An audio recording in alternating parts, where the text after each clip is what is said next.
Capítulo 4 A primeira startup de Elon. No verão de 1994, Musk e seu irmão Kimball deram os primeiros passos para se tornarem americanos de verdade. Cruzaram o país de carro. Kimball trabalhava como franqueado do College Pro Painters e estava se saindo bem sozinho, administrando o que equivalia a um pequeno negócio. Vendeu sua parte da franquia e juntou seu dinheiro com o que Musk tinha para comprar um BMW 320i 1970 surrado. Os irmãos iniciaram a viagem pelos arredores de São Francisco em agosto, quando as temperaturas na Califórnia subiam. A primeira parte do percurso os levou a Needles, uma cidade no deserto de Mojave. Ali, eles experimentaram a sensação de suar a uma temperatura de 49 graus em um carro sem ar-condicionado e aprenderam a amar as paradas na lanchonete Carl's Jr., onde passavam horas no ambiente refrigerado, se recuperando. A viagem proporcionou bastante tempo para as algazarras típicas dos 20 e poucos anos e seus imensos sonhos capitalistas. A internet acabara de se tornar acessível ao público, graças ao surgimento de sites de diretórios, como o Yahoo, e ferramentas como o navegador Netscape. Os irmãos estavam sintonizados com a internet e acharam que podiam abrir um negócio juntos, fazendo algo na web. Da Califórnia ao Colorado, Dakota do Sul e depois Illinois, eles se revezaram ao volante, realizando brainstormings e falando bobagem antes de voltarem para o leste, para que Musk retornasse à faculdade naquele outono. A melhor ideia surgida na viagem foi a de uma rede de comunicação para médicos na internet. A intenção não era fazer algo ambicioso como registros de saúde eletrônicos, mas sim elaborar um sistema para profissionais trocarem informações e obterem colaboração. A indústria médica parecia um bom campo a ser explorado, contou Kimball. Comecei a trabalhar num plano de negócios e, mais tarde, na parte de vendas e marketing, mas não decolou. Não amávamos aquilo.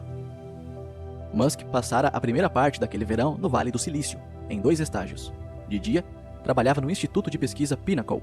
Com sede em Los Gatos, o Pinnacle era uma startup muito em voga, com uma equipe de cientistas que explorava maneiras de usar os ultracapacitores como fonte de combustível revolucionária em veículos elétricos e híbridos. O trabalho também se desviou, pelo menos em termos conceituais, para um território mais bizarro. Musk era capaz de falar demoradamente sobre como os ultracapacitores podiam ser usados para construir armas portáteis a laser, na tradição de Star Wars e praticamente qualquer outro filme futurista. As armas a laser liberariam círculos de enorme energia. Ao se esgotarem, o atirador substituiria o ultracapacitor na base da arma por outro, como quem troca um pente de balas para voltar a atirar.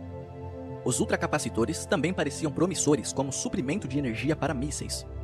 Eram mais resistentes do que baterias sob os estresses mecânicos de um lançamento e guardariam uma carga mais consistente por períodos mais longos. Musk se apaixonou pelo trabalho no Pinnacle e passou a usá-lo como base para alguns de seus planos de negócios experimentais na Universidade da Pensilvânia e para suas fantasias industriais. No fim da tarde, ia para a Rocket Science Games, uma startup com sede em Palo Alto que pretendia criar os videogames mais avançados do mercado, substituindo os cartuchos por CDs, capazes de armazenar mais dados. Em teoria, os CDs permitiriam dar aos jogos narrativas e qualidades de produção hollywoodianas. Uma equipe de profissionais de elite, que envolvia engenheiros e gente de cinema, foi reunida para realizar o trabalho. Tony Fadell, que mais tarde conduziria grande parte do desenvolvimento do iPod e do iPhone na Apple, trabalhava na Rocket Science, assim como os caras que desenvolveram o software de multimídia QuickTime para a Apple. Também contavam com profissionais que tinham trabalhado nos efeitos do Star Wars original, na Industrial Light and Magic, e outros que haviam produzido jogos na LucasArts Entertainment. A startup fez Musk sentir o gostinho do talento e da cultura que o Vale do Silício tinha a oferecer. Havia funcionários trabalhando no escritório 24 horas por dia, e ninguém achava nem um pouco estranho que Musk chegasse todo dia às 5 da tarde para o seu segundo estágio. Nós o contratamos para escrever um código bem simples e de pouca relevância, explicou Peter Barrett, um engenheiro australiano que ajudou a abrir a empresa. Ele era imperturbável. Pouco tempo depois, acho que ninguém ficou responsável por orientá-lo, e ele acabou fazendo o que quis. Especificamente, pediram a Musk que escrevesse os drivers que permitiriam aos joysticks e mouses comunicar-se com vários computadores e jogos. Os drivers são o mesmo tipo de arquivo irritante que se tem de instalar para fazer uma impressora ou câmera funcionar junto a um computador doméstico. Um trabalho de iniciante. Programador autodidata, Musk se considerava bom em codificar e assumiu por conta própria tarefas mais ambiciosas. Eu estava basicamente tentando descobrir como poderia ter um aparelho multitarefa que lesse vídeo num CD e executasse um jogo ao mesmo tempo, disse ele. Na época, podia-se fazer um ou outro. era um pouco complicado montar a programação. De fato, era algo complexo. Musk tinha de emitir comandos que falavam diretamente com o microprocessador principal de um computador e mexiam com as funções mais básicas responsáveis por fazer a máquina funcionar. Bruce Lick, o ex-engenheiro-chefe por trás do QuickTime, supervisionara a contratação de Musk e ficou maravilhado com sua capacidade de varar a noite trabalhando. Segundo Lick, ele tinha uma energia ilimitada. Os garotos hoje em dia não têm a menor noção de hardware ou de como as coisas funcionam, mas ele tinha a experiência de hacker de PC e nenhum medo de ir a fundo e aprender. Musk encontrou no Vale do Silício a riqueza de oportunidades que vinha procurando e um lugar à altura de suas ambições. Ele voltaria 2 verões seguidos e depois rumaria para o Oeste, em definitivo, após obter 2 diplomas da Universidade da Pensilvânia. A princípio, pretendia concluir um doutorado em Ciências dos Materiais e Física em Stanford e aprimorar o trabalho que fizera no Pinnacle, sobre ultracapacitores. Como se sabe, Musk deixou Stanford após 2 dias de aula, achando o chamado da internet irresistível. Persuadiu Kimball a também se mudar para o Vale do Silício. Assim, conquistariam a web juntos. As primeiras ideias para um negócio viável na internet surgiram durante os estágios. Um vendedor das páginas amarelas estivera no escritório de uma das startups tentando vender a ideia de um registro online para complementar as informações creditadas a cada empresa naquele grande e grosso catálogo. O homem teve dificuldade para explicar a proposta e claramente tinha pouco conhecimento sobre o que a internet era ou sobre como alguém montaria um negócio a partir dela. A abordagem fraca deixou Musk pensativo. Ele procurou Kimball, falando pela primeira vez sobre a ideia de ajudar empresas a entrar na internet. De acordo com Kimball, Elon disse: "Esses caras não sabem o que estão falando. Talvez isso seja algo que possamos fazer." Isso foi em 1995, e os irmãos estavam prestes a criar a Global Link Information Network, a startup que seria rebatizada de Zip2. A ideia da Zip2 era engenhosa. Em 1995, poucos pequenos negócios entendiam as ramificações da internet. Não sabiam quase nada sobre como entrar na web e não entendiam o valor de criar um site para seu negócio ou mesmo ter um registro em listas do tipo páginas amarelas online. Musk e o irmão esperavam convencer restaurantes, lojas de roupas, cabeleireiros e outros negócios de que chegara a hora de tornar sua presença conhecida pelo público que navegava na internet. A Zip2 criaria um catálogo de negócios pesquisável e o ligaria a mapas. Musk costumava explicar o conceito por meio de uma pizza, dizendo que todo mundo mereceria ter o direito de saber a localização da pizzaria mais próxima e as informações detalhadas sobre como chegar lá. Isso pode parecer óbvio hoje. Pense no Yelp junto com o Google Maps, mas na época, nem mesmo os mais alucinados sonhavam com um serviço desse tipo. Os irmãos Musk deram vida à Zip2 no número 430 da Sherman Avenue, em Palo Alto. Alugaram um escritório do tamanho de uma kitnet, 9 metros por 6, e adquiriram mobiliário básico. O prédio de 3 andares tinha suas peculiaridades. Não havia elevador e a água dos vasos sanitários com frequência retornava. Como conta um dos primeiros funcionários, era literalmente um lugar horrível para trabalhar. Para conseguir uma conexão de internet rápida, Musk fez um acordo com Ray Gerard, um empreendedor que dirigia um serviço de provedor de internet no andar abaixo do escritório da Zip2. Segundo Gerard, Musk furou com broca um buraco no reboco próximo à porta da Zip2 e passou um cabo de internet pelo vão da escada até seu escritório. Eles demoravam a pagar algumas vezes, porém nunca me deram calote, contou Gerard. Musk fez sozinho toda a codificação original por trás do serviço, enquanto o mais afável Kimball cuidava de reforçar a operação de venda de porta em porta. Elon adquirira uma licença barata para um banco de dados de uma lista de negócios na área da Baía de São Francisco, que disponibilizaria o nome dos estabelecimentos e seus endereços. Em seguida, entrou em contato com a Navteq, uma empresa que gastara centenas de milhões de dólares para criar mapas e percursos digitais que podiam ser usados nos primeiros mecanismos de navegação estilo GPS. E conseguiu uma pechincha magistral. "Telefonamos e eles nos deram a tecnologia de graça", disse Kimball. Musk fundiu os 2 bancos de dados para montar e colocar em funcionamento um sistema rudimentar. Com o passar do tempo, os engenheiros da Zip2 tiveram que ampliar essa carga de dados inicial com mais mapas, a fim de cobrir zonas fora das áreas metropolitanas e abrir outros percursos sob medida que tivessem uma boa aparência e funcionassem bem num computador doméstico. Errol Musk deu $28 mil aos filhos para ajudá-los nesse período. Porém, eles estavam mais ou menos quebrados depois de conseguir o espaço do escritório, licenciar o software e comprar alguns equipamentos. Nos primeiros 3 meses de vida da Zip2, os 2 moraram no escritório. tinha um pequeno armário no qual guardavam roupas e tomavam banho na Associação Cristã de Moços. Às vezes, fazíamos 4 refeições no Jack in the Box num dia, revelou Kimball. Ficava aberto 24 horas, o que era conveniente para nossa rotina de trabalho. Certa vez, pedi um smoothie e havia algo errado nele. Pesquei o que estava boiando e continuei bebendo. Desde então, nunca mais consegui comer lá, mas ainda sei o cardápio de cor. Em seguida, alugaram um apartamento de 2 quartos, mas não tinham dinheiro nem disposição para comprar móveis. Então, havia apenas 2 colchões. Musk, de algum modo, convenceu um jovem engenheiro sul-coreano a trabalhar na Zip2 como estagiário em troca de casa e comida. Como Kimball contou, o pobre garoto achou que ia trabalhar numa grande empresa. Acabou morando conosco e não tinha a menor ideia de onde estava se metendo. Certo dia, o estagiário dirigiu o BMW 320i surrado dos Musk até o trabalho e uma roda se soltou no caminho. O eixo da roda cravou na rua, na esquina da Page Mill Road com El Camino Real, e o sulco aberto permaneceu visível por anos. A Zip2 podia ser uma empresa de internet moderna voltada para a era da informação. Porém, para tirá-la do papel, foi preciso um antiquado esquema de venda de porta em porta. Os estabelecimentos precisavam ser convencidos dos benefícios da internet e cativados a pagar pelo desconhecido. No fim de 1995, os irmãos Musk começaram a fazer suas primeiras contratações e a formar uma equipe de vendas heterogênea. Jeff Heilman, um jovem de 20 anos de espírito livre que tentava descobrir o que fazer da vida, tornou-se um dos primeiros contratados pela Zip2. Ele estava assistindo a TV à tarde da noite com o pai e viu um endereço de internet escrito na parte de baixo da tela durante um comercial. Era de algumacoisa.com, contou. Lembro-me de estar ali, sentado, e perguntar ao meu pai o que era aquilo. Ele respondeu que também não sabia. Foi quando percebi que precisava conhecer a internet. Heilman passou algumas semanas tentando conversar com pessoas que pudessem explicar a internet para ele.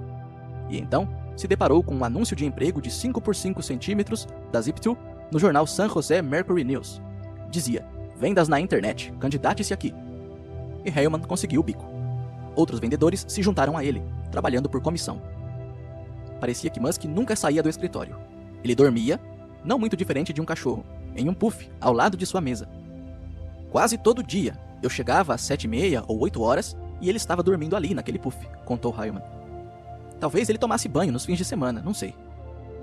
Musk pediu a esses funcionários da Zip2 que o chutassem ao chegar para acordá-lo, e assim fazê-lo voltar ao trabalho.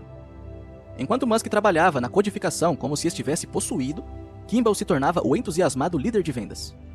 Kimball era o eterno otimista e muito animado, disse Heilman. Jamais conheci alguém assim. Kimball mandou Heilman ir ao sofisticado shopping Stanford e à University Avenue, a principal rua de Palo Alto, para convencer varejistas a fazer parte da Zip2, explicando que um registro em lista patrocinado levaria o estabelecimento para os primeiros resultados de busca. O grande problema, é claro, era que ninguém estava assinando o serviço. Por várias semanas, Heilman bateu de porta em porta e voltou para o escritório com poucas boas notícias a contar. As respostas mais agradáveis vinham daqueles que lhe diziam que propaganda na internet parecia a coisa mais estúpida da qual já tinha ouvido falar. Com mais frequência, os donos de lojas lhe diziam para ir embora e parar de importuná-los. Quando chegava a hora do almoço, Musk enfiava a mão numa caixa de charutos onde guardavam dinheiro, saíam com Heilman e ouviam os relatos deprimentes sobre as vendas. Craig Moore, outro dos primeiros funcionários, desistiu do trabalho como corretor de imóveis para apregoar o serviço da Zip2. Decidiu-se por cortejar concessionárias de automóveis, por elas em geral, gastarem muito dinheiro em propaganda. Ele lhes contava sobre o principal site da Zip2, totalinfo.com, e tentava convencê-las a obter um registro do tipo totalinfo.com/Toyota do Vale do Silício. Quando Moore o demonstrava, o serviço nem sempre funcionava ou então carregava muito devagar, como era comum na época. Isso o obrigava a convencer os possíveis clientes a imaginar o potencial da Zip2. Um dia, voltei com $900 em cheques, contou Moore. Entrei no escritório e perguntei o que eles queriam que eu fizesse com o dinheiro. Elon parou de castigar o teclado, inclinou-se por cima do monitor e disse, fala sério, você conseguiu dinheiro! O que mantinha os funcionários animados eram as contínuas melhorias feitas por Musk no software da Zip2. O serviço deixara de ser um protótipo para se tornar um produto de verdade, que podia ser usado e demonstrado. Sempre ligados no marketing, os irmãos Musk tentaram tornar seu serviço na internet mais importante, dando a este um corpo físico imponente. Elon elaborou uma enorme caixa em torno de um PC comum e o arrastava sobre uma base com rodinhas. Quando potenciais investidores apareciam, ele fazia uma cena, arrastando a máquina enorme para dar a impressão de que a Zip2 funcionava dentro de um mini supercomputador. Segundo Kimball, os investidores ficavam impressionados. Hyman observou também que os investidores eram convencidos pela dedicação escrava de Musk à empresa. Mesmo na época, quando era basicamente um universitário com espinhas na cara, Elon tinha a determinação de que aquilo, o que quer que fosse, tinha de ser feito, e que se ele não o fizesse, perderia a oportunidade de sua vida, disse Hyman. Acho que era isso que os investidores de risco viam, a disposição dele em arriscar a própria existência na construção daquela plataforma. Musk chegou ao ponto de dizer algo assim a um investidor de risco, informando: "Minha mentalidade é a de um samurai. Prefiro cometer seppuku a fracassar." No início da aventura da Zip2, Musk ganhou um confidente importante, que moderava alguns desses impulsos mais dramáticos. Greg Curry, empresário canadense de 30 e poucos anos, conhecera os Musk em Toronto e participara dos primeiros brainstormings para a Zip2. Os rapazes haviam aparecido à sua porta certa manhã para informá-lo de que pretendiam ir para a Califórnia a fim de tentar levantar o empreendimento. Ainda com seu roupão de banho vermelho, Corey voltou para os fundos da casa, sumiu por alguns minutos e voltou com um maço de $6.000. No início de 1996, ele se mudou para a Califórnia e ingressou na Zip2 como cofundador. Corey, que fizera várias transações de imóveis e tinha experiência em negócios e habilidade para ler pessoas, desempenhou o papel da supervisão adulta na Zip2. O canadense tinha o dom de acalmar Elon e acabou se tornando uma espécie de mentor. Pessoas muito inteligentes não entendem que nem todo mundo consegue acompanhá-las ou ir tão rápido, afirmou Derek Prodian, um investidor de risco que se tornaria CEO da Zip2. Greg era uma das poucas pessoas que Elon escutava e tinha uma maneira de contextualizar as coisas para ele. Curry também costumava arbitrar trocas de socos entre Musk e Kimball no meio do escritório. "Eu não entro em luta com mais ninguém, porém, Elon e eu somos incapazes de aceitar uma visão que não seja nossa", admitiu Kimball. Durante uma briga particularmente feia sobre uma decisão gerencial, Musk teve cortes no punho e precisou tomar uma injeção antitetânica. Depois disso, Curry pôs fim às brigas. Ele sofreu um ataque cardíaco em 2012 e faleceu aos 51 anos, depois de ganhar uma fortuna investindo nas empresas de Musk. Elon foi ao funeral. "Devemos muito a ele", disse Kimball. No início de 1996, a Zip2 passou por uma grande mudança. A empresa de capital de risco Moore Davidol Ventures havia ouvido falar de dois rapazes da África do Sul que estavam tentando fazer páginas amarelas para a internet e se reuniu com os irmãos. Elon, embora ainda cru em habilidades de apresentação, promoveu bem a empresa, e os investidores ficaram impressionados com sua energia. A Moore Davidol investiu $3 milhões na companhia. Com tais recursos à mão, a empresa mudou oficialmente seu nome de Global Link para Zip2. A ideia era disparar Zip, negócios para cá e para lá. Mudou-se para um escritório maior, no número 390 da Cambridge Avenue, em Palo Alto, e começou a contratar engenheiros de talento. A empresa também alterou a estratégia de negócios. Na época, ela tinha um dos melhores sistemas de navegação na internet e aprimoraria a tecnologia e a expandiria do foco apenas na região da Baía de São Francisco, para agora englobar todo o território dos Estados Unidos. No entanto, seu principal objetivo seria uma atividade nova. Em vez de vender o serviço de porta em porta, a empresa criaria um pacote de software que podia ser vendido a jornais, que, por sua vez, desenvolveriam os próprios diretórios para imóveis, concessionárias de automóveis e classificados. Os jornais demoraram a entender como a internet impactaria seus negócios, e o software da Zip2 lhes daria um jeito rápido de entrar na internet sem precisar desenvolver uma tecnologia própria a partir do zero. Já a Zip2 poderia perseguir presas maiores e transformar-se numa rede nacional de listas. Essa transição entre modelos de negócios e composição da empresa seria um momento fundamental na vida de Musk.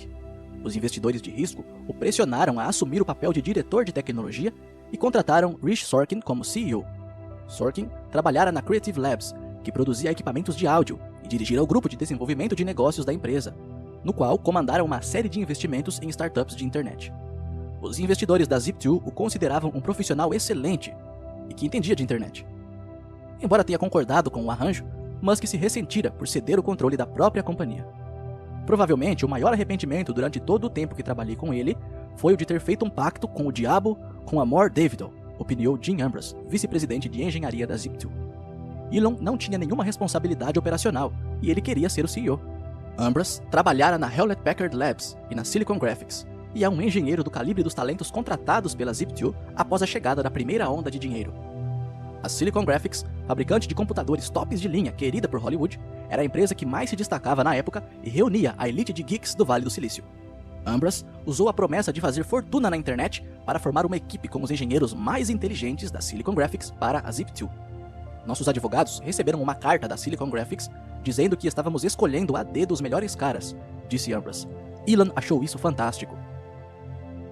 Embora Musk se sobressaísse como codificador autodidata, suas habilidades não eram nem de perto tão apuradas quanto as dos novos contratados. Eles deram uma olhada no código da Zip2 e começaram a reescrever a maior parte do software. Musk encrespou com algumas mudanças, porém, os cientistas da computação precisaram de apenas uma fração das linhas de código que Elon usara para fazer o trabalho. Tinham habilidade para dividir projetos de software em pedaços que podiam ser alterados e aprimorados, enquanto Musk caía na clássica armadilha do codificador autodidata de escrever o que os desenvolvedores chamam de bolas de pelo, pedaços grandes e monolíticos de código que podiam sair do controle por motivos misteriosos. Os engenheiros também implementaram uma estrutura de trabalho mais aprimorada e prazos realistas para o grupo de engenharia. Esta foi uma mudança bem-vinda em relação ao método de Musk, que era estabelecer prazos otimistas demais e depois tentar fazer os engenheiros trabalharem sem parar dias a fio para cumprir os objetivos. Se perguntassem a Elon quanto tempo levaria para fazer algo, nunca havia nada em sua mente que levasse mais do que 1 hora, contou Ambrose. Passamos a entender 1 hora como 1 dia ou 2, e se Elon dizia que algo levaria 1 dia, considerávamos 1 semana ou 2. Abrir a Zip2 e vê-la crescer imbuiu Musk de autoconfiança. Terence Penney, um de seus amigos dos tempos de ensino médio, foi à Califórnia para uma visita e logo notou a mudança em sua personalidade. Viu Musk confrontar um senhorio desagradável responsável por criar dificuldades para sua mãe, que alugava um apartamento na cidade. Ele disse: "Se você vai intimidar alguém, intimide a mim." Foi espantoso vê-lo assumir a situação. A última vez que eu o tinha visto, ele era um geek desajeitado, que às vezes perdia a calma. Era o garoto com quem você implicava para obter uma reação. Naquele momento, ele estava confiante e no controle. Musk também passou a conscientemente tentar lidar com suas críticas aos outros. Ele não é do tipo que diria: "Entendo você, compreendo seu ponto de vista", revelou Justine. Com ele, não havia compreensão do outro, somente coisas óbvias que pareciam óbvias para outras pessoas, mas não eram tão óbvias para ele. Elon teve de aprender que alguém de 20 e poucos anos não deveria arrasar os planos de pessoas mais velhas, graduadas, e apontar tudo o que havia de errado. Aprendeu a modificar certos aspectos de seu comportamento. Acho que ele vê o mundo por meio de estratégia e intelecto. Os ajustes na personalidade deram certo em graus variados. Musk ainda tendia a levar à loucura os jovens engenheiros, com suas exigências de trabalho e críticas bruscas. Doris Downes, a diretora de criação da Zip2, contou: "Lembro-me de estar numa reunião de brainstorming para um novo produto, um novo site de carros. Alguém reclamou que uma mudança técnica que queríamos era impossível. Elon se virou e disparou: 'Eu não ligo a mínima para o que você pensa,' e foi embora. Para ele, não existe a palavra não, e ele espera essa atitude de todos à sua volta. Periodicamente, ele também gritava com executivos mais importantes. Você via pessoas saindo das reuniões com um olhar de nojo no rosto, declarou Moore, o vendedor. Não se chega aonde Elon está agora sendo um cara agradável, e ele era muito determinado e seguro de si. Enquanto tentava aceitar as mudanças impostas pelos investidores, Musk aproveitou algumas vantagens de ter dinheiro suficiente. Os financiadores ajudaram os irmãos Musk com seus vistos. Também deram $30 mil a cada um para que comprassem carros. Musk e Kimball haviam trocado o BMW caído por um sedã caríssimo, no qual pintaram bolinhas com tinta spray. Kimball evoluiu deste para um BMW 3 Series, e Musk comprou um Jaguar E-Type. O carro vivia quebrando e chegava ao escritório num reboque, contou Kimball, mas Elon sempre pensava grande. Como exército de integração, Musk, Ambrose, outros funcionários e amigos partiram no fim de semana para um passeio de bicicleta pela trilha Saratoga Gap, nas montanhas de Santa Cruz. A maioria dos ciclistas treinava e estava acostumada a longos períodos sob o sol de verão. Eles subiram as montanhas num ritmo muito intenso. 1 hora depois, Russ Reeve, primo de Musk, chegou ao topo e vomitou. Logo atrás dele estava o restante dos ciclistas. Então, eles avistaram Musk ao longe. Seu rosto estava roxo e o suor pingava, mas ele conseguiu chegar ao topo. Sempre me lembro desse passeio. Ele estava longe de possuir as condições necessárias para aquilo, disse Ambrose. Outra pessoa teria desistido ou caminhado com a bicicleta. Enquanto o via subir os últimos 30 metros com um sofrimento estampado no rosto, pensei: este é Elon. Faça ou morra, mas não desista. Musk também continuava sendo um dínamo no escritório. Antes das visitas de investidores de risco e outros interessados, ele reunia a tropa e a instruía a ficar ao telefone para criar uma atmosfera agitada. Também formou uma equipe de videogame para participar de competições de Quake, um jogo de tiro em primeira pessoa. Disputamos um dos primeiros torneios nacionais, gabou-se Musk. Ficamos em segundo lugar e teríamos ficado em primeiro, mas a máquina de um de nossos melhores jogadores quebrou, porque ele empurrou sua placa de vídeo com força demais. Ganhamos alguns milhares de dólares. A Zip2 teve um sucesso memorável cortejando jornais. O New York Times, a Knight Ridder, a Hearst Corp e outros grandes nomes da mídia contrataram seus serviços. Algumas dessas empresas contribuíram com 50 milhões de dólares em financiamentos adicionais à Zip2.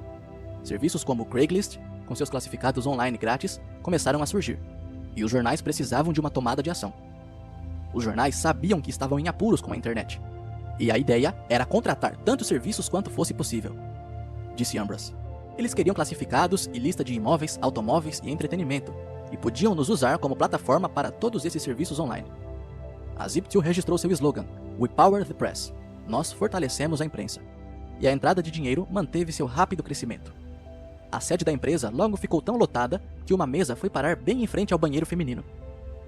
Em 1997, a Zip2 mudou-se para um ambiente mais vistoso e espaçoso, no número 444 da Castro Street, em Mountain View. Musk se irritou por a Zip2 ter se tornado um player de bastidores para os jornais.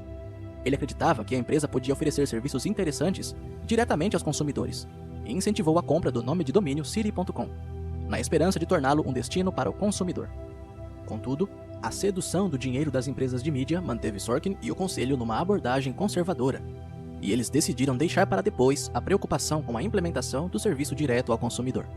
Em abril de 1998, a Zip2 anunciou um acordo arrasador para incrementar sua estratégia, a fusão com sua principal concorrente, a Citysearch, num negócio avaliado em torno de 300 milhões de dólares. A nova companhia manteria o nome Citysearch e Sorkin ficaria à frente do empreendimento de risco. No papel, a união parecia uma união entre iguais. A Citysearch tinha desenvolvido um extenso conjunto de diretórios para cidades americanas. Também parecia ter fortes equipes de venda e marketing que complementariam os talentosos engenheiros da Zip2. A fusão fora anunciada na imprensa e parecia inevitável. As opiniões sobre o que aconteceu em seguida variam muito. A logística da situação exigia que as duas empresas examinassem os livros uma da outra e resolvessem quais funcionários seriam demitidos para evitar a duplicação de funções. Esse processo levantou algumas questões sobre quão franca a Citysearch havia sido em relação às suas próprias finanças, o que causou ressentimentos em alguns executivos da Zip2, que podiam ver suas posições sendo diminuídas ou eliminadas da nova companhia. Uma facção dentro da Zip2 argumentou que o acordo deveria ser desfeito, enquanto Sorkin exigiu que fosse levado adiante. Musk, que no início defendera a fusão, voltou-se contra ela.